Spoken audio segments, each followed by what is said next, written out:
qofku hadduu dhaqaale kaa fiican yahay wax walba miyuu kaa fiican yahay hadduu aqoonta maadiga kaa badiyo miyuu kaa badiyaa nolosha kale miyuu moodalka yahay bini aadamku uu ku daydo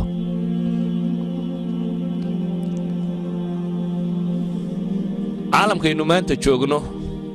waa caalam la yidhaahdo cuquusha waa la weeraraa caqliga bini aadamka waa la weeraraa si wixii la rabo looga dhaadhiciyo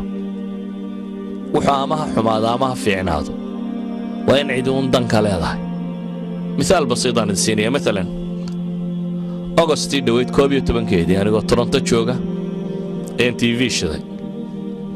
CNN baa ka soo baxay CNN markaa nin baa la waraysanayaa ninka la waraysanaya wuxuu leeyahay qaanuun baan raadinayaa ah in la sameeyo adduunku gaar ahaan United Statesku Maraykanku inuu ictiraafo maalinta nigiska buu leeyahay nigiska soo ma taqaaniin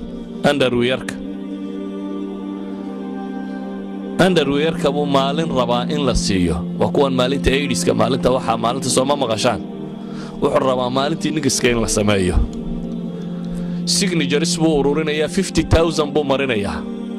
50,000 oo signature buu marinayaa saxiix ayuu soo ururiyey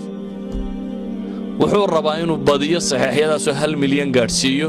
si uu kaysku u noqon karo kays isturtiingahoodii yacni koongreska la hordhigi karo oo markaasi looga doodo maalinta nigiska waxay weydiiyeen maalinta nigiska maxaa laga faa'iidayaa bay yidhaahdeen wuxuu yidhi markii aan daraasayey waxaan arkay buu yidhi suuq dhaqaalo fiican inuu ku jiro waxaan dareemay buu yidhi nigsaanta lagu xidho maraykankaan xisaabiyey waa $13 bilyan baa ku baxa buu yidhi haddaan maalinta nigiska sii sameeyo buu leeyahay markaa waxay noqonaysaa waa market aad u cajiiba markaa marketkaasaan rabaa inaan qabsado buu leeyahay si uu marketkaa u qabsado ayuu ummadda dhan wuxuu rabaa inuu u sameeyo maalintii nigiska maxaan markaa maalinta nigiska tusaale ugu soo qaatay yani waxa weeyaan waxaan laynoo sheegaya tirada badan leh nolosha macna kama leh inagunbaa wax waynu aragnay waxa magac lagu tiriyey waxaa laga yaabaa maanta haddii aan idin weydiiyo nebi muxamed imise carruuruu dhalay inay adkaan doonto cidda si fiican uga jawaabi doon laakiin haddaan idin weydiiyo David Beckham imisuu dhalay waa la wada garan karaa waayo Beckham iyo Maradona iyo kan iyo hebellada tani waa laynoo buunbuuniyey dabeetana wax weyn oo cajaba baa laga dhigay laakiin riyali haddaad caqli fiican ku eegto maxay qabtaan caag baa loo neefeeyaa dabeetana eriyaa la yidhaahdaa 2 birood dhexgeliya soo intaa maaha intaasi nolosha bini aadamka maxay ku kordhisaa caag haddii la neefeeyo oo dabeetana 2 birood laga dhex saaro waxba kuma kordhiso laakiin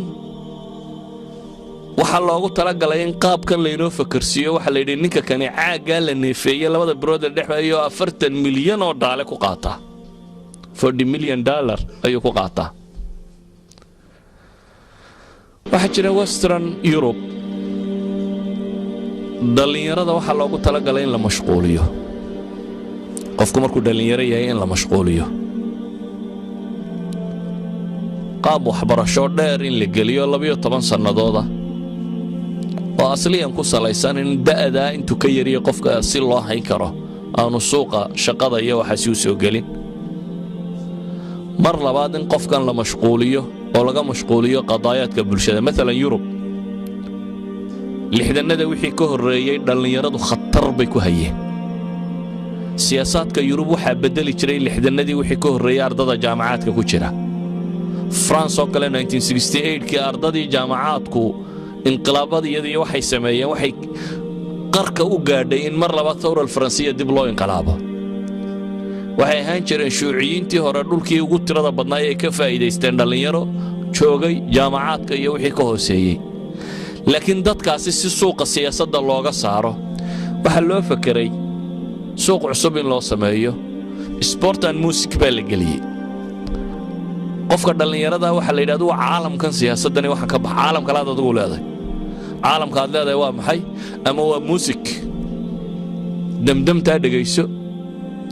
iyo dadka qaylinaya oo waliba waxay ku qaylinayaan xataa aanu jirin literature-ka hadii la eego dadkan qaylinaya oo dhamay cabaadaya wax ay ku hadlayaan ma jiro waa uun iska cabaad lagu daray music lagu daray iyo kuwa la yiri kubadda area kubaddu waxa laga yaabaa inaad isleedahay war Mustafa maanta ma sportigu doonay inuu wax ka sheego ama uu caabayo qofka bini'aadamka ah inuu jirkiisa kala bixiyo oo dhisawa wax fiican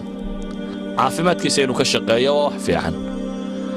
waagay kubaddu wax caafimaad loo adeegsado ahayd hobby bay ahayd hobbyga maxaa la yiraahdaa qofku shaqo haystay waxana hobby ahaan buu sameyn jiray ma jirin nin yiraahdo inuu kubad baan ka shaqeeyayo intaan soo kalaho lacag lagu siiyaa ma jirin qofku shaqo kale uu kalihi jiray dhakhtar buu ahaa askari buu ahaa booliis buu ahaa siyaasi buu ahaa shaqo kale uu haystay kubadna waa ciyaari jiray kubaddu markaa waxa iska ahayd nooc entertainment yar oo fudud iyo inta ugu badan la wuxuu qofka bini'aadamka isku dayo jirkiisa inuu ku kala bixiyo laakiin ka waa laga saaro waxa la geeyo suuqii dhaqaalaha waxa laga dhigay shirkadka ugu waaweyn ee maalqabeena waxa laga dhigay inamadan yaryar ka dhex boodbooda in mid waliba 40 milyan qaato waxa laga dhigay in dadkoo dhan usbuuc dhan dunida oo dhamay TV-yada hor fadhida la yiraahdo koobkii dunida la ciyaaraya koobka dunida muxuu yahay usbuuc kale in la hor fadhiyo la yiraahdo koobkii Yurub la ciyaaraya dadkii oo dhan koobabay daawanayaan waayo waa model si loo sameeyo la rabo dadku inay noocan ugu daydaan waxa laga yaabaa adigu maanta inaad adna isweydiinin subaxii markay iskuulka isugu timaadaan waxa tiraadaan xalaya badiyay liiga ka sareeya toddobaadkan Manchester United baa ugu sareysa iyaba lagu muransay Real Madrid baa wada maxaa waxan keenay waxa weeyaan iyadoo ay luntay huwiyadii ama identity-ga qofku waxaynu u baahanay inagu inaan isweydiino identity-ga kumaatay man ana inaad marka hore isweydiiso kumaanahay maxaan u noolahay maxaan rabaa inaan dunidan ka qabto maxaan u joogaa haddaad taa garato waxaad garanaysaa yaad ku dayanaysaa markaa yaa model ku ah yaa tusaale ku ah oo aad ku dayanaysaa